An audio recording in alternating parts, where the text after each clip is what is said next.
So what are some real basic tips that you can give to an entrepreneur as they're trying to figure out how they can utilize some of the things that are happening, whether they custom build or just utilize off the market type things that they can license without it being where it's, from the standpoint of just mind blowing of like, there's too much coming at me.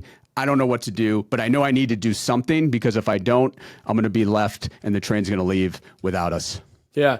There's four phases of AI in my opinion. The first phase and the first wave that we officially as humans installed into our lives is in 2012 when Facebook introduced the newsfeed. That form of AI is predicting what you're going to look at next. It's been a huge advertising campaign for probably $1 trillion industry, but just based on that, every fifth post is an advertisement. And so as you're scrolling through Facebook, the amount of money and the amount of AI that's used to figure out what that person is going to look at, it's a massive undertaking. And we have all been trained on anything we use on a computer now that we're going to be fed ads. And that is the first wave of AI that happened. And it's an algorithmic machine learning it's predicting basically.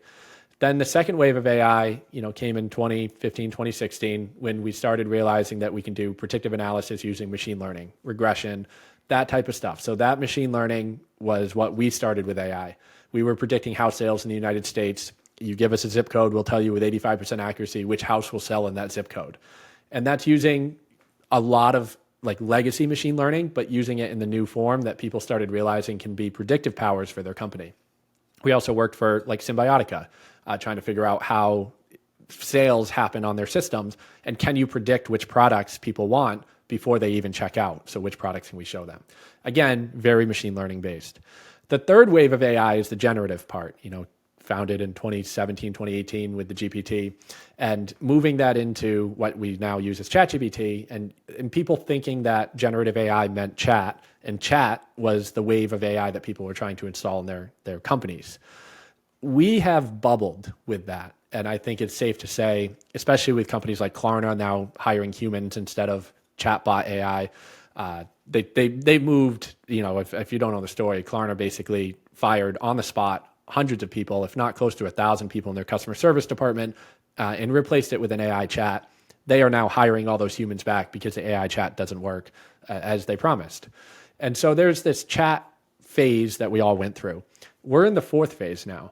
And the fourth phase is workflow automations with agents. This is truly what we've been building for the last 10 years. Every system we build for our clients and our customers is in the mindset that we're going to build these agents that last a long period of time.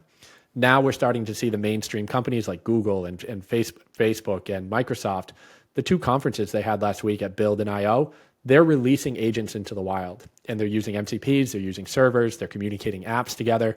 Copilot is becoming the home base of your Microsoft Office computer, whether you're using Windows or you're just using the Office products or Outlook. We are finally in that phase, and it's only been a few months, of you can integrate your entire computer and your workflows through natural language. And this is the revolution that's going to change business. Chatbot was fun, and we have a few products and a few clients that are getting great revenues on them, but it's a very controlled chatbot. If you guys can all see the screen, we built ChuckGPT, which is a Charles Barkley chatbot that you can communicate with. It's a fun, great product that gets hundreds of thousands of people on the product. Is it going to make FanDuel a whole bunch of money from workflow automation and save them costs or create more revenue? No, but it is an entertainment piece for the marketing side to expand their reach and expand how many people view FanDuel. Those are great purposes for chat. It has to be guardrailed, it has to be safe, it has to be controlled. That's what we do. But throwing a chatbot on your website and calling you AI ready is not what companies should be doing. And I think that's the mistake that a lot of founders made up until this point, and they're starting to realize that mistake. They needed to do it in a very strategic way. So my advice is don't look at the chatting side of generative AI, look at the workflow automation.